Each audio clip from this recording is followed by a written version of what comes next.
Okay, good morning. We are live. Sorry, we just had a couple of technical challenges there. Just a reminder, if you're not speaking, to have yourself on mute, just for background noise. I will call the meeting to order and ask the clerk to do a roll call, please. Councillor Shortreed. Present. Councillor Dayu. Present. Councillor Berry. Present. Deputy Danielson. Present. Mayor Moffat. Present, thank you. May I have a mover and a seconder for the approval of the agenda today? Councillor Dayu, Councillor Shortreed.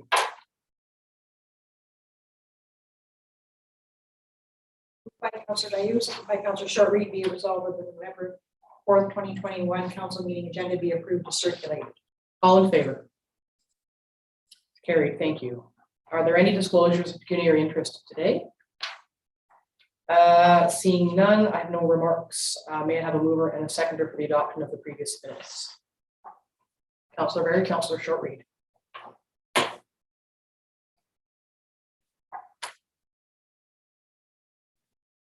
Councillor Berry, second by Councillor Shortreed, be it resolved that the October 7th, 2021 public meeting minutes and the October 21st, 2021 regular council meeting minutes be approved as circulated.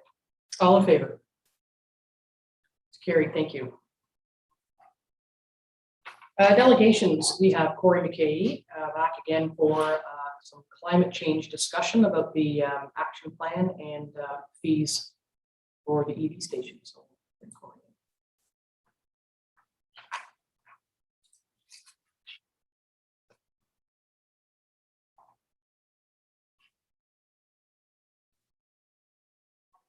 good morning, Corey. Good morning, Mayor Moffat, members of council. Welcome back. Oh, thank you. My first item today, as seen at County Council, is providing an update on the development of our Community Climate Action Plan. The first milestone under the Partners for Climate Protection program involves calculating local greenhouse gas emissions within the boundary of the community, as well as outlining future climate change projections under a business as usual scenario. This information will help us prioritize actions that have the greatest impact on reducing our emissions, as well as adapting to a changing climate. To summarize some of the main findings from the greenhouse gas inventory, standard protocols were followed to measure emissions from buildings, both residential as well as commercial, institutional, and industrial, as well as transportation and solid waste. Other categories such as off-road transportation and agriculture were included as well. In 2019, the community emitted close to 300,000 tons of carbon dioxide equivalent and consumed almost 5 million gigajoules of energy at an expenditure of about $161 million. This is equivalent to 7.6 tons of carbon dioxide equivalent per person at an expenditure of just over $4,000 annually. The main sources of emissions in the community were found to be on-road transportation at 67%, residential buildings at 24%, industrial, commercial, and institutional buildings at 6%, and off-road transportation at 3%. Emissions from agriculture and waste account for less than 1% of the community emissions. Looking into 2030, emissions from community buildings are expected to increase by about 14% due to growing population and employment within the county. Emissions from transportation are expected to decrease by about 6%, and this is due to increases in fuel economy as well as the increased uptake of electric vehicles, which are expected to outweigh the increased number of vehicles that are on the road. Overall, our community emissions are projected to remain approximately the same in 2030 as in 2019 in the absence of any program or policy changes. We are already seeing and will continue to see warmer, wetter, and wilder weather within the county.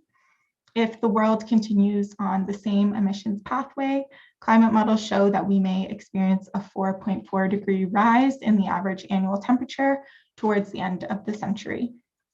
This will involve an increased number of days over 30 degrees and few, if any, days below minus 30 degrees. Annual precipitation is expected to increase by about 9%, which will be focused in more intense precipitation events. Our water levels will experience increased variability and extremes, and we will also see more intense storms.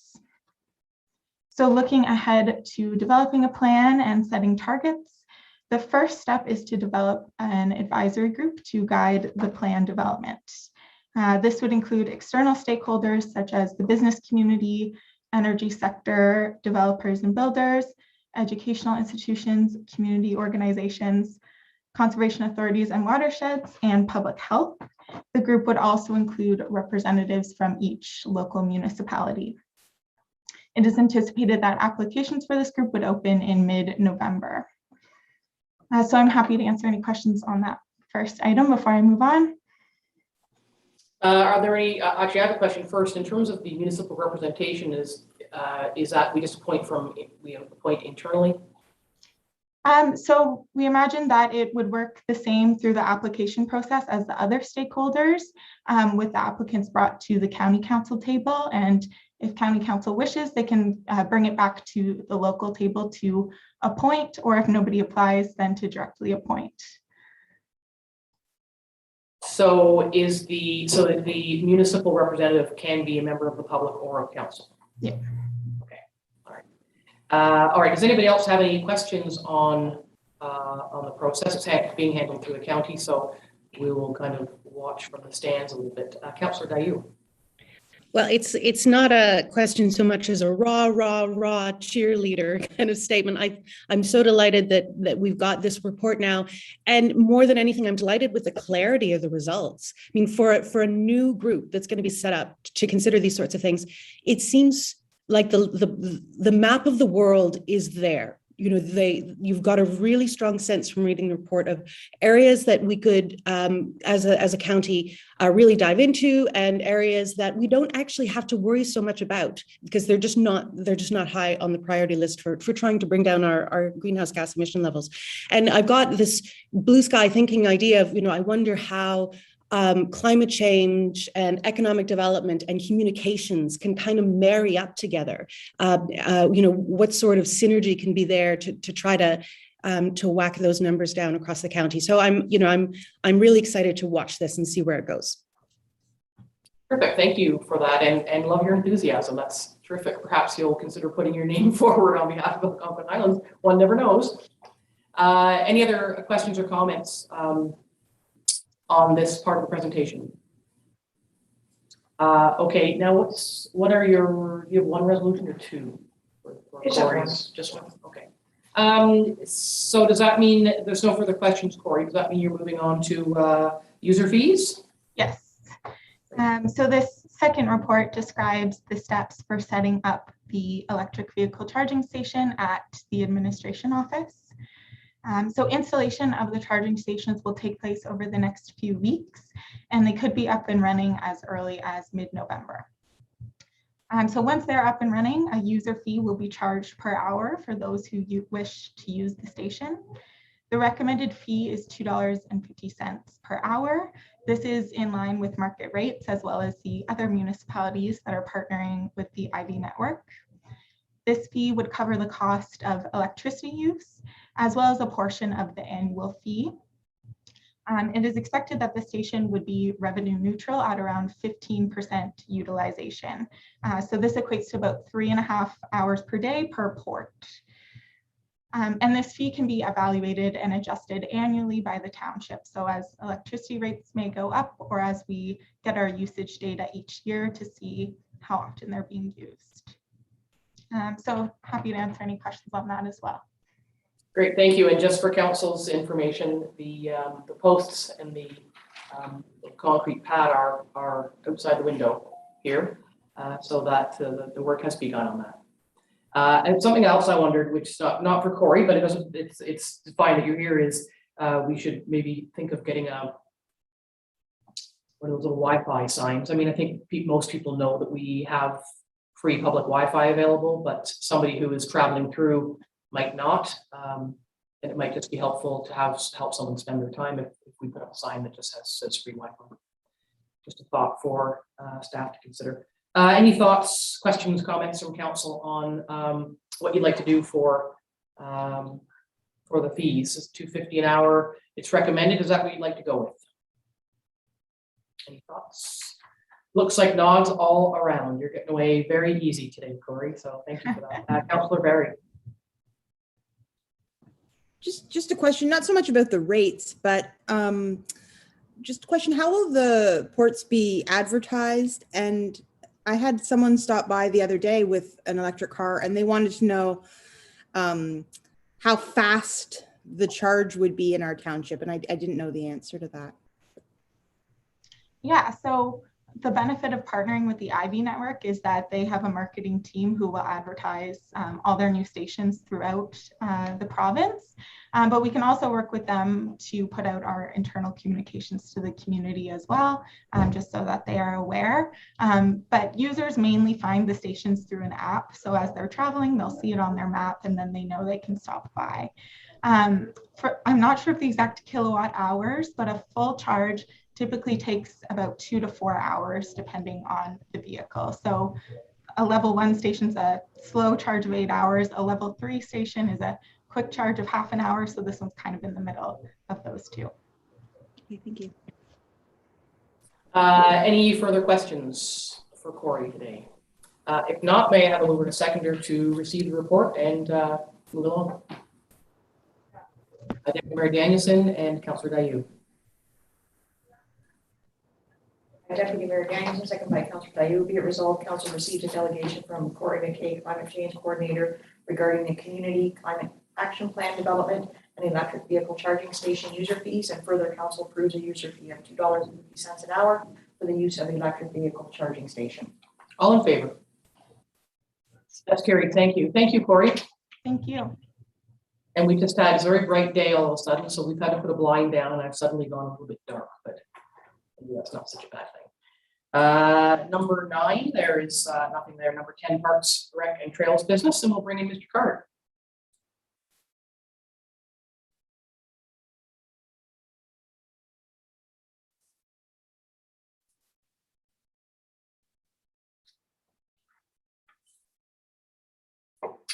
Have we lost Councillor Barry?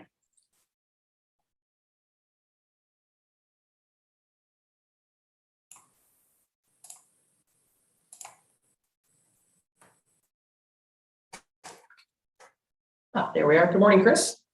Good morning, Mayor and Council. We haven't seen you for a while, it feels like. We've got 3 reports.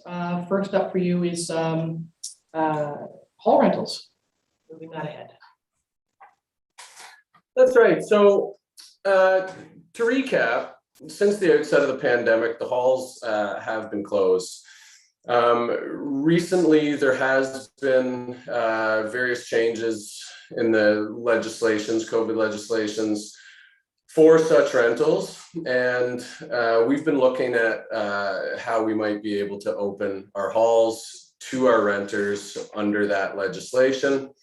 And what I've done is I've put together a overview of what the requirements would be based on today's legislation, looking for input from council and thoughts on whether or not we'd like to move in the direction of opening the halls.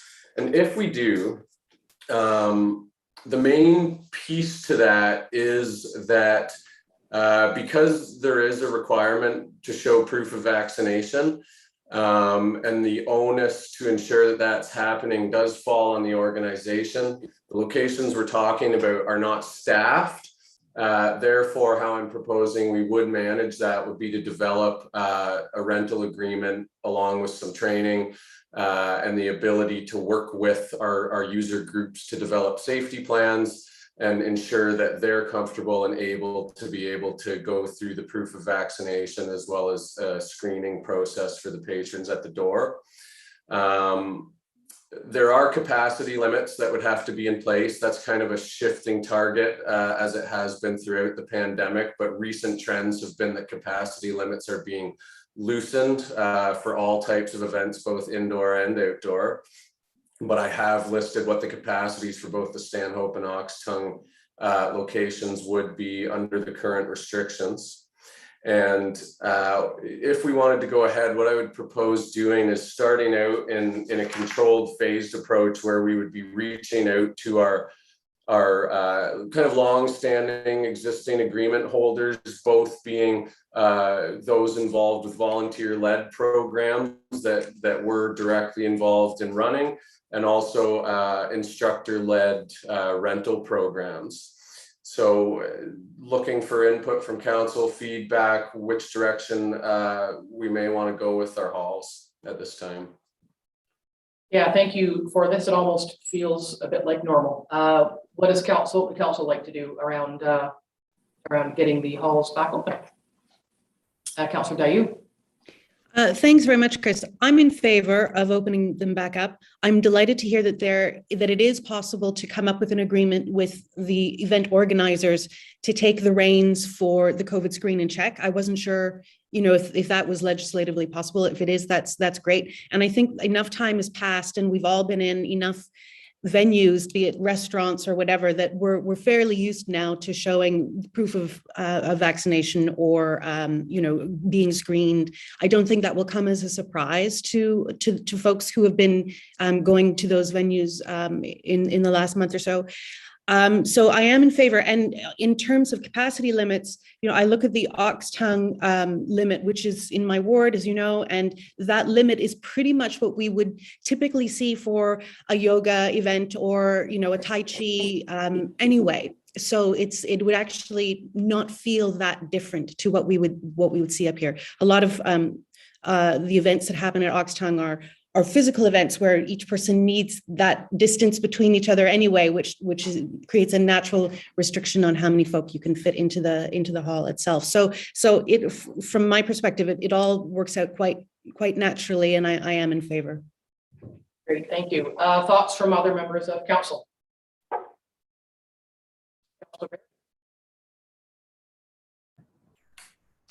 I just wanted to know, when did you expect to have this in place, Chris? If you were to reach out to the stakeholders, the renters, and then bring back comment and possibly rental agreements, what is your timeline for that? So the next step would be to start developing those rental agreements, and I would want to do that with a review with the township solicitor. Once we're able to finalize that, we would then, based on that, be able to go through all of our finalizing those documents, the safety plan documents, and then reaching out to all of our existing user groups to go through the process with them. The hope and goal would be December. It just depends on how much back and forth is required with legal.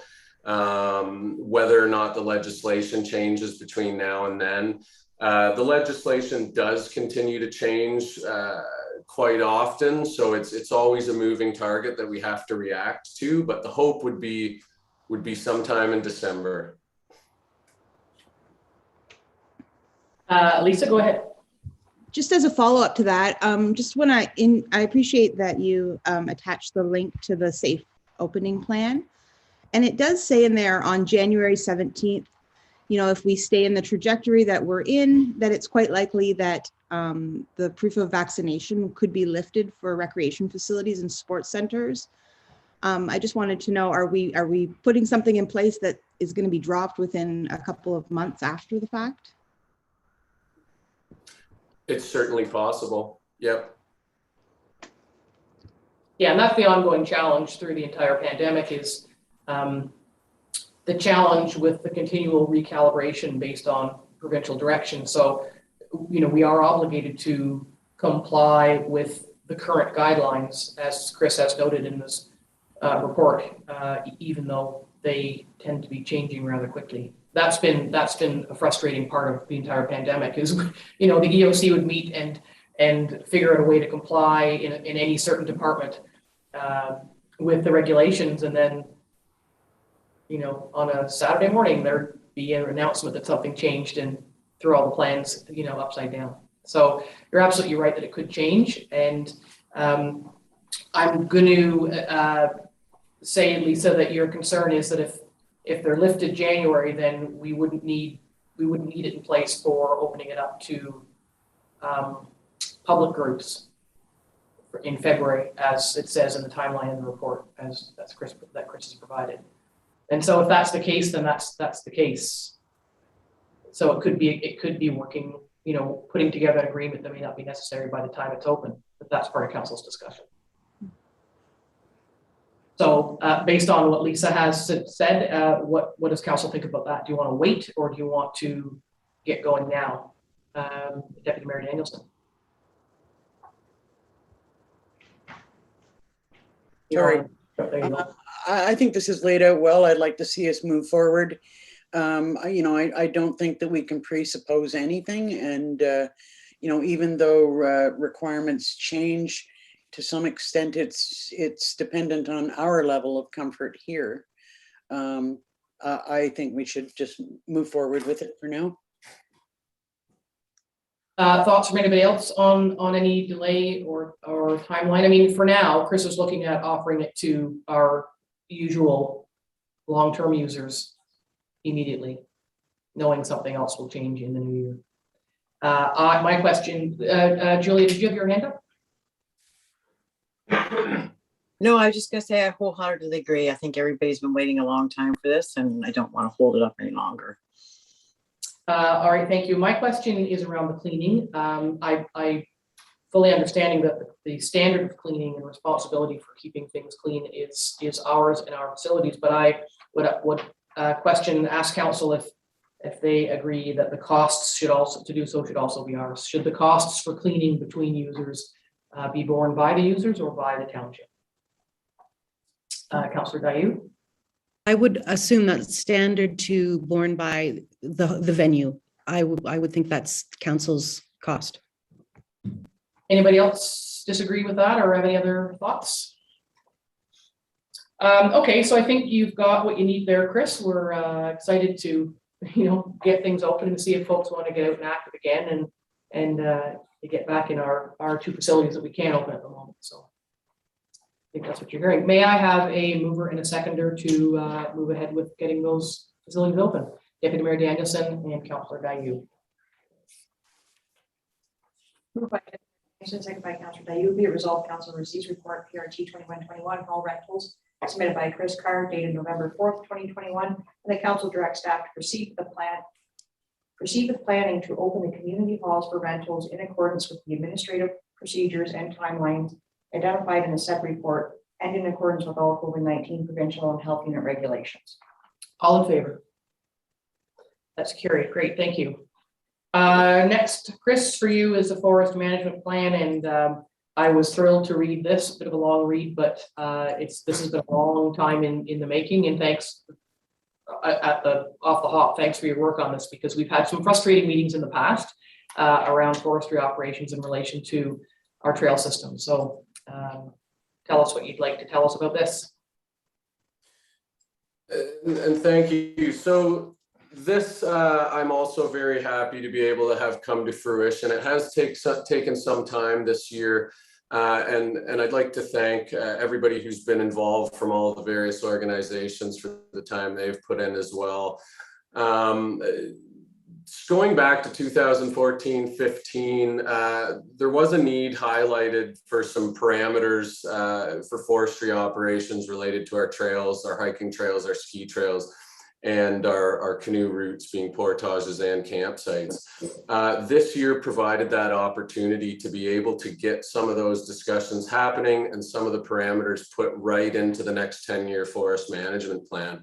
So throughout this year, I've been having a number of meetings and been able to get a seat on the local citizens committee, which is an advisory committee that works with the plan authors.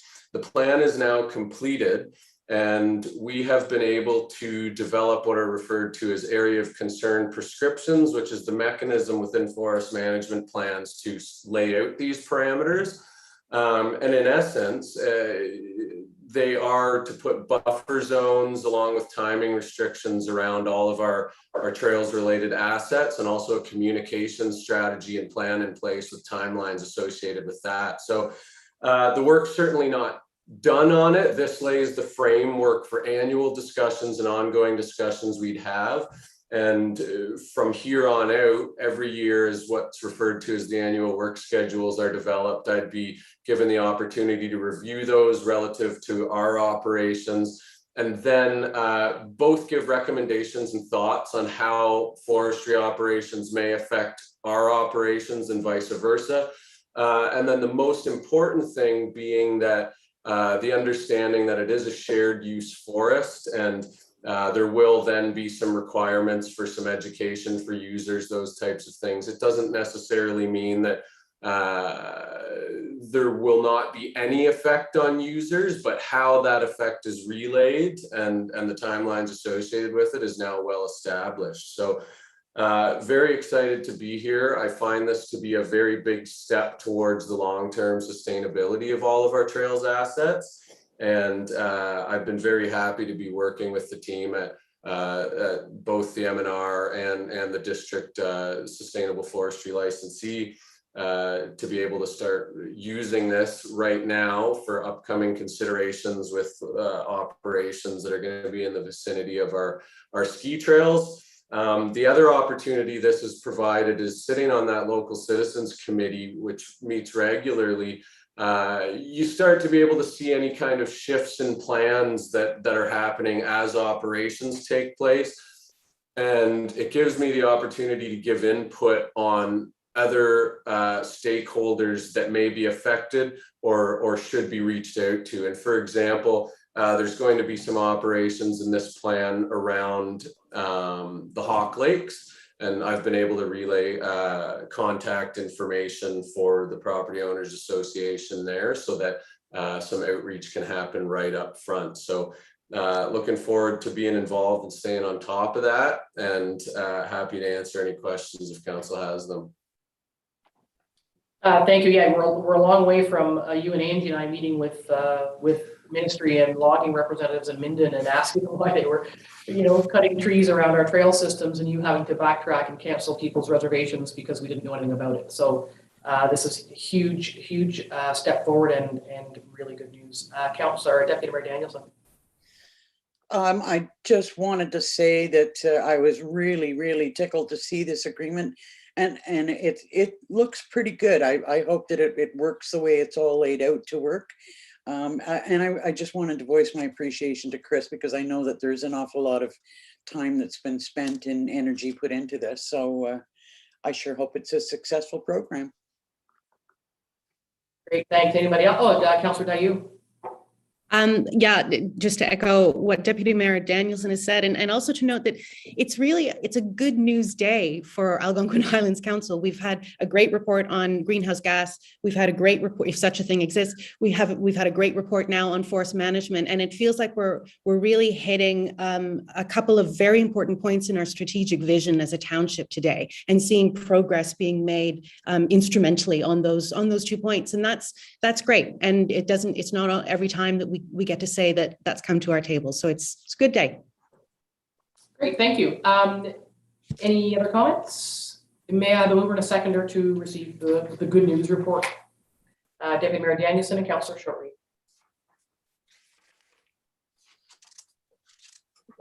Danielson, seconded by Councillor Shortreed. Be it resolved that council receives report BRT 2021 regarding forest management plan submitted by Chris Carr dated November 4th, 2021 for information. All in favor? That's carried, thank you. And Christmas tree lighting ceremonies, which do include Stanhope, it's just not in the report. So thank you. And so just to recap, the Christmas tree lightings have been something that have happened historically and have been led by recreation committees in the respective areas for a number of years. Last year, of course, due to the COVID restrictions, we did have to shift how we approach that, and we very successfully were able to run a virtual event. The restrictions are such now that I do feel comfortable in moving towards reaching out to the respective committees and getting moving towards an outdoor Christmas tree lighting event that would have a pre-registration involved with it. Last year for the virtual event, we did add the Stanhope location where we put a tree out front of the museum there. That was something that is not traditionally or historically done, nor something that was led by the recreation committee there, but certainly open to adding that as part of the outdoor events. If that's the case, looking for thoughts and approval from council on proceeding with, if we add Stanhope, it would be 3 outdoor in-person attendance Christmas tree lighting events to be held in early December. Yeah, and I think one of the things that we need to consider is the logistics, because last year when we did the virtual tree lightings and it was live streamed, it was very staff and resource heavy. And so if we do in person, there wouldn't be a live stream. And would it be on, so for part of the conversation, would it be on 3 separate days? What days, at what locations? Staff need to be involved if they were going to be on weekends. We're asking staff to give up 3 weekends immediately before Christmas, or 3 Saturdays immediately before Christmas if they were on Saturdays. Could they be through the week? What would that look like? So I guess that's what we're looking for is what does council want to see happen, and what would the logistics look like for it? Deputy Mayor Danielson. It does appear that no matter what we do, it's staff, laden with staff responsibility. I personally am not supportive of requiring staff to come to 3 different Saturday events. I don't see any reason why it couldn't be done on a weekday evening. You know, I believe in the past that our tree lightings have been on weekday evenings. And I don't see why we couldn't continue with that. If we're going to have events, I would sure like to see the same thing happen in Stanhope as other areas. Yeah, I would agree. It does. I know there's been it probably pre-amalgamation that there were tree lightings in Dorset and Oxton. It always seemed odd that there was nothing in Stanhope. It was successful last year. People liked it. And the other consideration too is, as well as staff having to be in 3 places over X number of days. If they were all held on one day, there'd be a staff problem. And I think certainly as mayor, there's an expectation that I might be at all 3 and can't be at all 3 on one day. And so we'd have to consider the timing as well. Thoughts from other members of council? Councillor Shortby. I think a weeknight is fine. It's not a long event. It's maybe an hour and a half at the most. So I don't think it's a big problem for little kids to be out and about, and it doesn't take long. It's over quick. So weeknight is fine. Other members of council, Councillor Barry? Is the idea that they would be strictly outside? I know typically in Oxtongue, you know, you kind of gather around the tree, sing some songs, and then go in and warm up with hot chocolate. So are you suggesting this would all be outside? Yeah, yes. Yeah. Yeah, and certainly the Dorset one as well. There was often the tree lighting and then moving into the community center for a little community gathering, and that would have to be, we'd have to see the logistics on that as well. I'm going to go to Councillor Dayu and then back to Councillor Perry. At Oxtongue, as you know, the volunteer presence at the tree lighting events is really important. It has been historically. You know, there's a lot of food that has to be figured out and brought. There's typically a Santa Claus selected from a member of the community. You know, there's as Lisa Barry just said, there's you know, hot drinks as well, and the volunteer engagement has been a really important part of the spirit of the event. Do you think there's any way, given that the committees are not meeting and the committees are where we have drawn the volunteers from, the committees are the volunteers for the event, is there any way that certain individuals from the committees might be invited to participate, or is that blurring the lines somehow in a way that is not possible, considering we've not formally reestablished those committees? So my hope would be me great. to reach out to those committees, and I'm sure they'd be thrilled to be involved as they have been in the past. I wouldn't look at it as operating the committee as in beginning committee meetings as we've had in the past. At this moment, it would very much just be a Sandra reaching out to those committee members and saying, hey, you know, it's great, we're able to go ahead with an event, looking to get people involved, and then we can get on site and have some phone discussions, those types of things, and sort out the details. We will have to change how we approach the event as far as food goes, considerations around a Santa Claus, which I don't think would be advisable given the circumstances. Once you involve an indoor and an outdoor, you now change how you have to oversee that. You now go from requiring proof of vaccination checks to, not requiring them to having to require them. So what we'd hope to do is run it within the legislation, which again may change between now and then, but we're able to react to that, use the volunteers, keep it outside, and do it in as safe a manner as possible. Yeah, I agree with Councillor Dayu that, you know, folks like to be involved. They have traditionally been involved. There's a lot of ownership in these events, and if we can accommodate the traditional folks to lend a hand as they have, but maybe with limited or some restrictions compared to previous years, I think that would be great. That's what people want. People want to get back at it and be their community again. Councillor Barry. Just wondering, what would the first come, first serve registration process be? I know lots of times people see a gathering and stop, so I just wanted to know, what is that process? Yeah, so we are going to have to advertise this as soon as possible in advance, and people would be required to phone in or they could register online using our software system for recreation programming. And we'd have to cap the number at the maximum allowable limit for outdoor events, which is currently 100. There'd be no cost associated with it, but that would allow us to ensure that we're staying within that capacity limit and outside of that number, which actually we haven't typically had more than that. You're typically around 30, 40 people. It'd be cut off and people wouldn't be able to get tickets after that. Okay, thank you. But further to Councillor Barry's question, because they are outside, people might just show up. So are you going to be checking names? Is somebody going to be, there's no gate at these places. So is someone going to say so-and-so and so-and-so? And then what happens if, you know, some folks show up who haven't pre-registered? Are you going to send them home or make them stand further away? What's your plan on that? It depends on what the situation is at the time. If there's already 100 people registered, then we'd have to let them know that, sorry, they can't attend. If there were not, then I'd be happy to take their name on the contact information and let them in.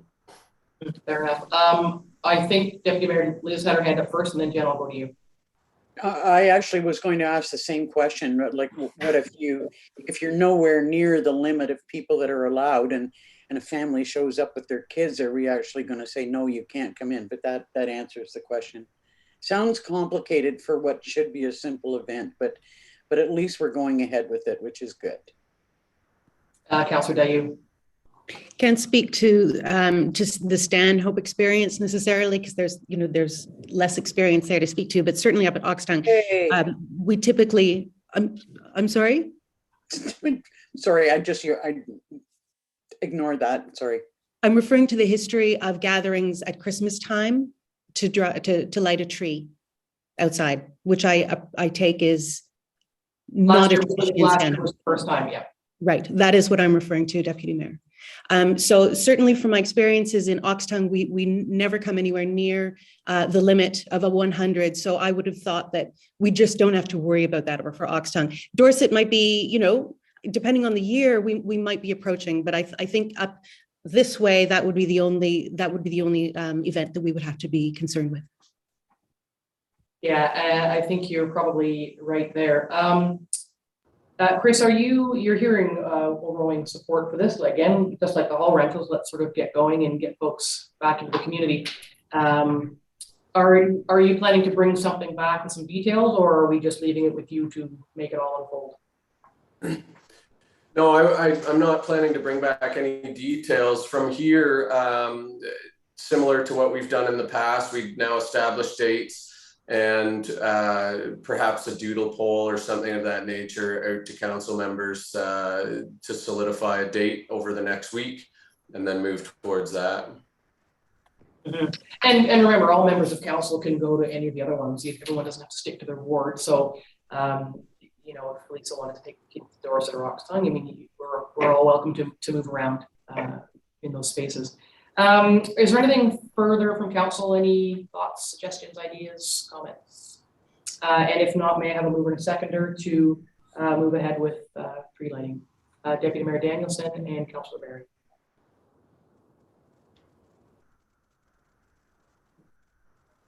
Okay, so second by Councillor Barry, be resolved council received report PRT 2321 regarding Christmas tree lighting ceremonies submitted by Chris Carr dated November 4th, 2021. And the council directs staff to arrange in-person outside Christmas tree lighting ceremonies in Oxton Lake, Dorset, and Stanhope in accordance with COVID-19 provincial and health unit regulations in place at the time of the events. All in favor? That's carried. That's great. Thanks, Chris. Thank you, Mayor and Council. We're jumping straight to number 13, finance business, with the good news about the OMPF. Is Jeannie coming in for this? I believe she is, Madam Treasurer.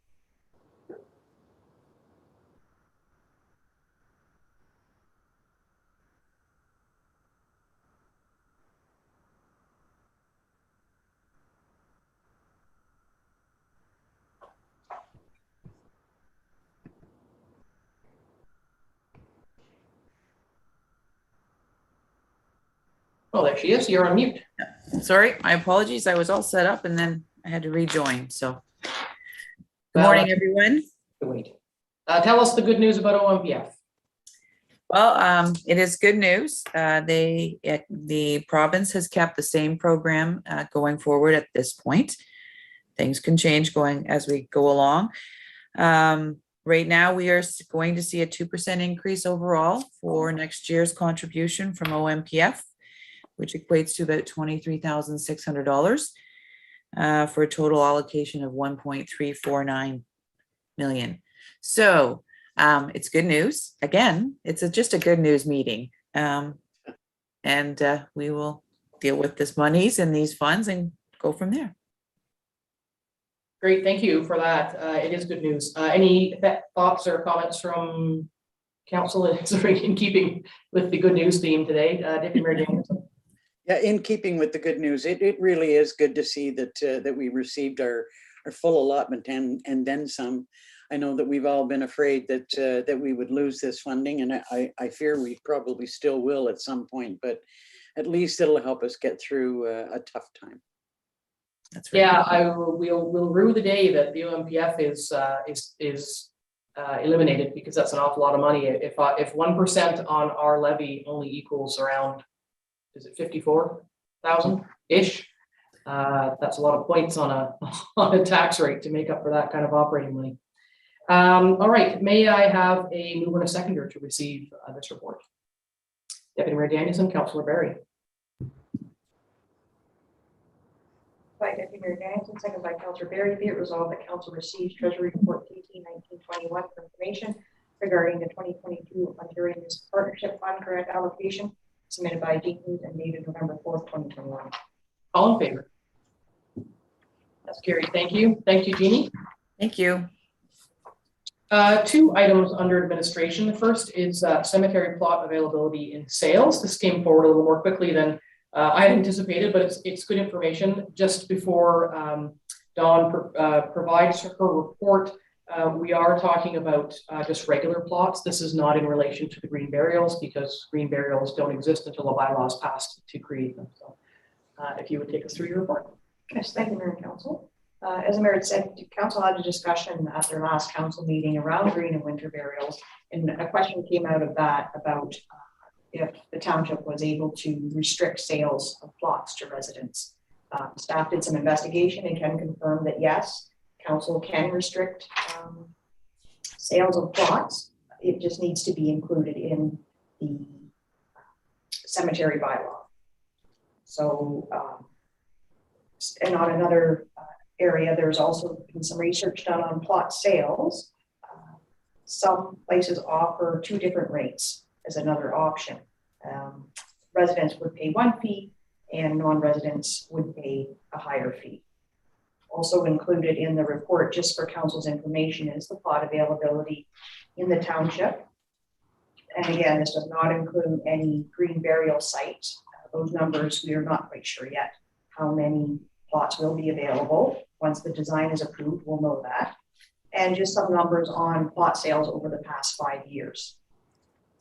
So staff is looking for some direction from council as the comprehensive fees and charges bylaw will be coming forward at council's next meeting for initial review. If council is interested in having 2 separate fees or plot purchase for all or parts of the cemeteries, or if council wishes to restrict plot sales to residents only, that would need to be incorporated in the bylaw, which will be coming forward in the spring for council's review to include provisions around green burials and or winter burials when that discussion happens.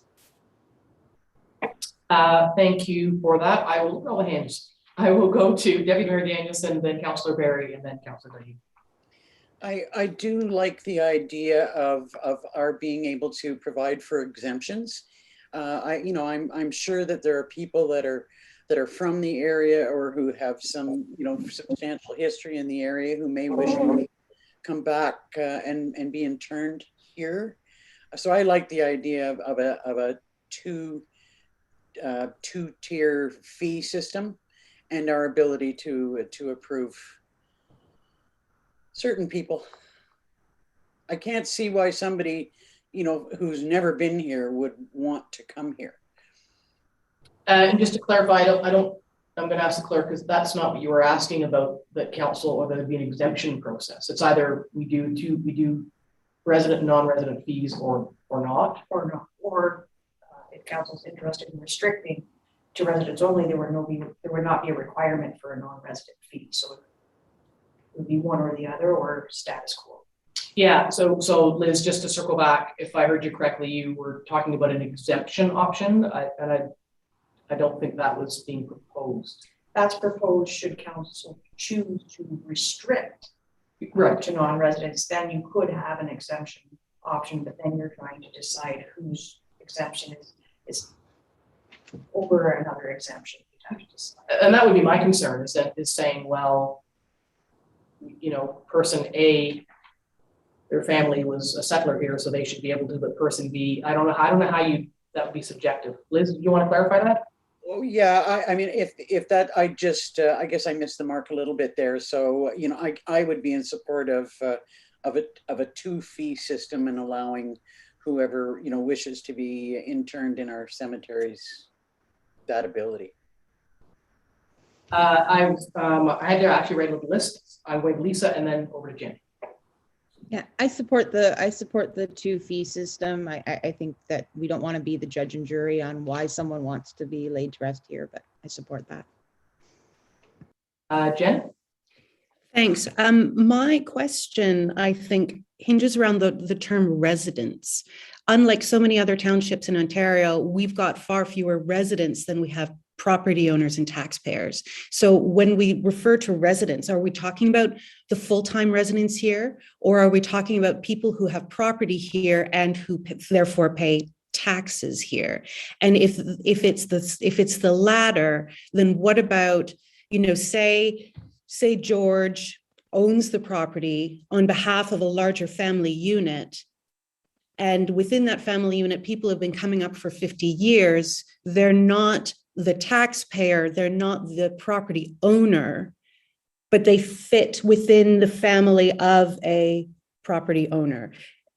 Do you have any clarity on how we would figure that out? Yeah, I think that's a really good point. And my concern about the 2-fee system is it could become a make work project, when in fact I think Dawn had said that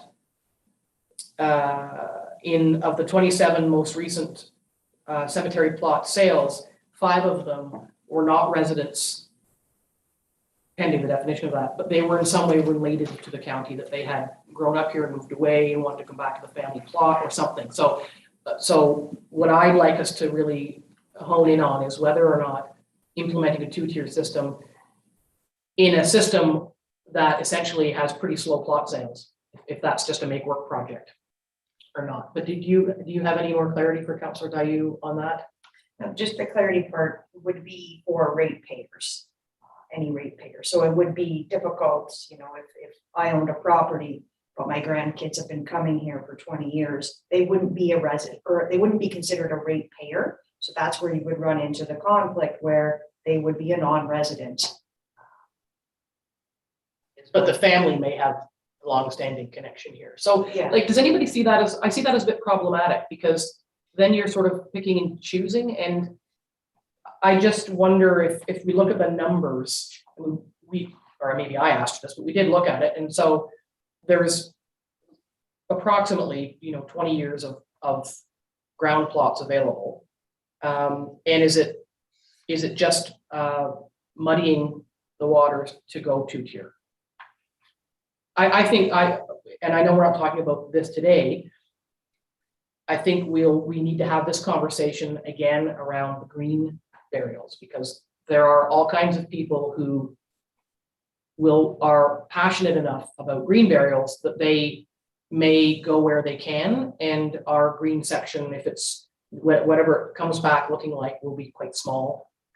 To me, it's more important to have a higher fee for non-residents around that, but that's not today's conversation. So just looking to make sure council's sure they want to implement the resident, non-resident fee when it means that some families will have to pay more for certain members of their family than others.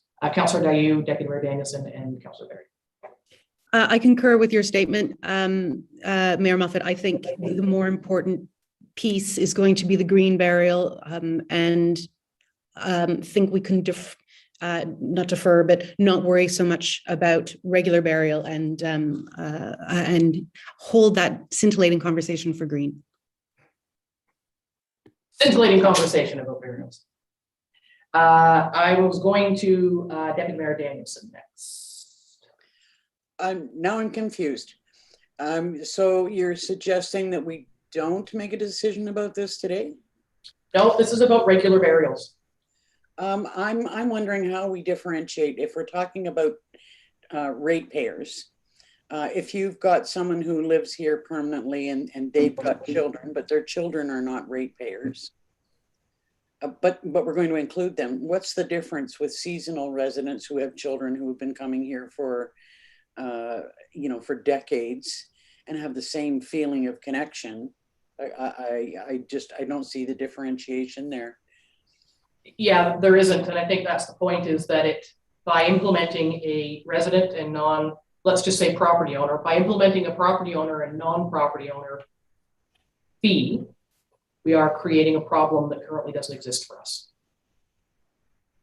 Because of the seasonality of the community, especially with the pandemic, and we know, again, it's a little bit outdated, but with the last census, growth is tremendous. It's greater than the provincial average in Algonquin Highlands. So lots of people, their hearts have been here for years, and more people are laying their hearts here. And how do we justify excluding, well, your name's on the deed, but your wife's isn't. So you can pay, $500, but you have to pay $900. I just don't see that as being fair at all. And we don't have a problem. I think the problem is going to be, the conversation needs to happen for the green burials, not for regular burials, is my personal opinion.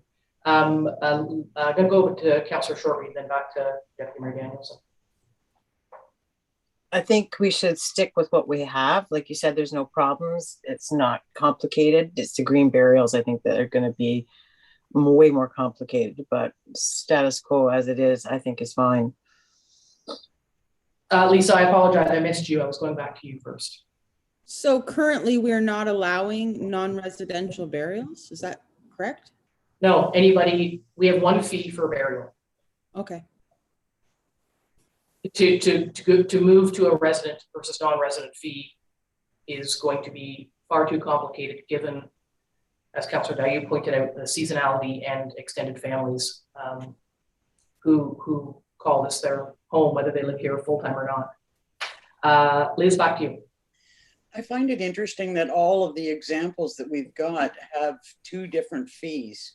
And I'd be interested in knowing what the rationale is behind that, why they all went in that direction. Do you know that from like why our neighbors, just remember, just because our neighbors do something doesn't mean we have to do No, I accept it completely. So you don't have any insight on that? I didn't speak with anybody, I just did some research. Oh, just, okay, right. So I've got a couple of status quos, I think, as regards regular burials, and then we'll set aside the 2 fee discussion further when the green burial details come back. Is that what I'm hearing from folks? Nod, nod, nod, nod. Great. Okay, well but that's a good examination. I'm pleased to know, you know, the number of plots we have available.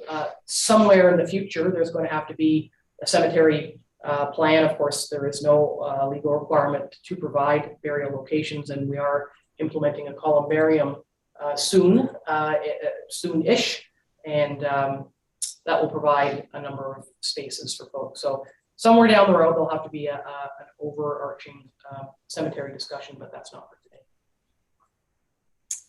May I have a mover and a seconder?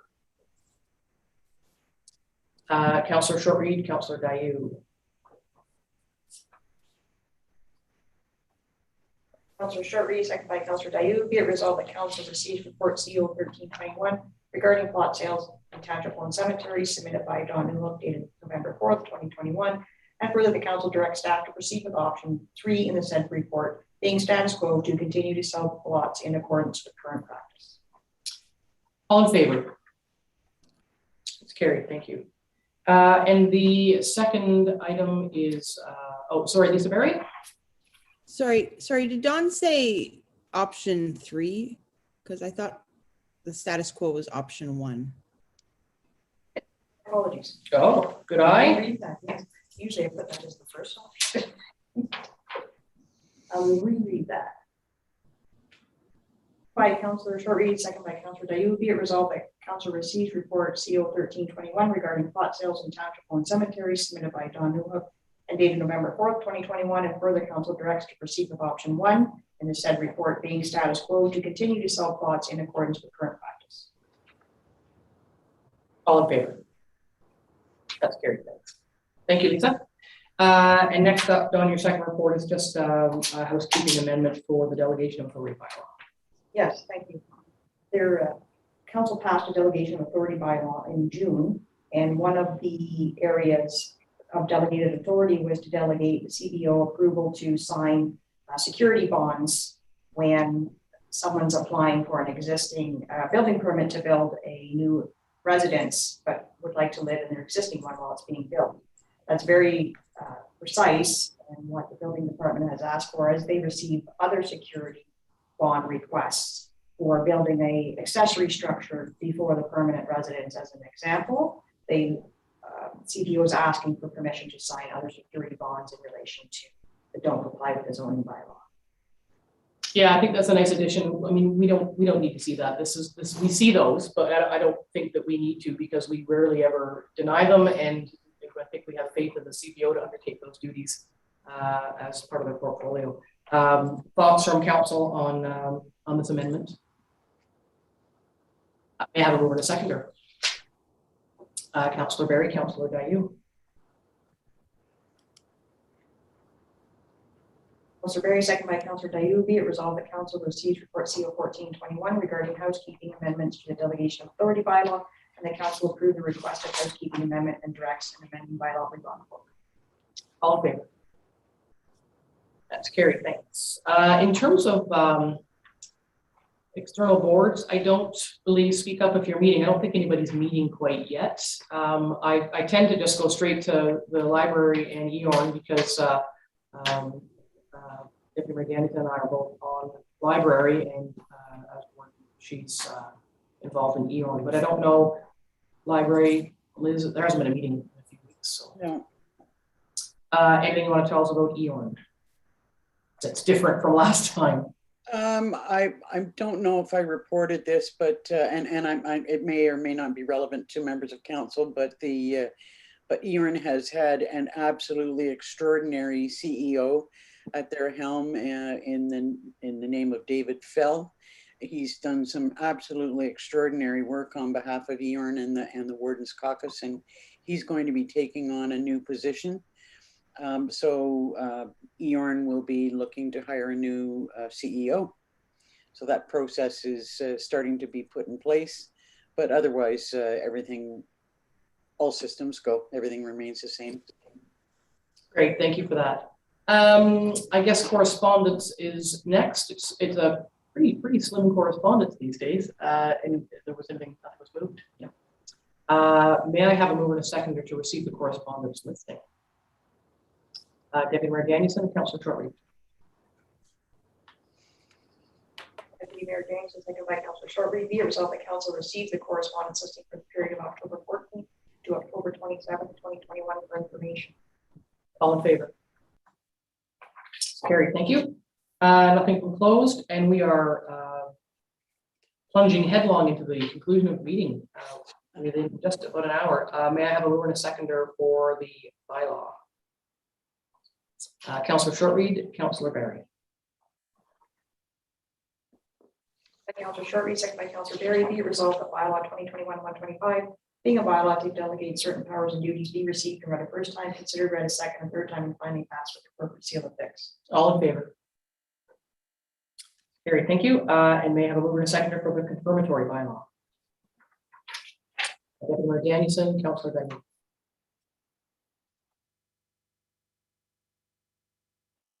Mayor Danielson, second by Councillor Tayoub. Be it resolved that bylaw 2021-126, being a bylaw to confirm the proceedings of council held during its regular meeting on November 4th, 2021, be received and read a first time, considered read a second and third time, and finally passed with the corporate seal affixed. All in favor? That's carried, and mover and seconder for adjournment. Councillor Shortreed, Deputy Mayor Danielson. Shortreed, second by Deputy Mayor Danielson. Be it resolved that the November 4th, 2021 regular council meeting is hereby adjourned at 10:03 a.m. All in favor? That is carried. That concludes the very short but very good news meeting for today. So thanks, everybody. See you later.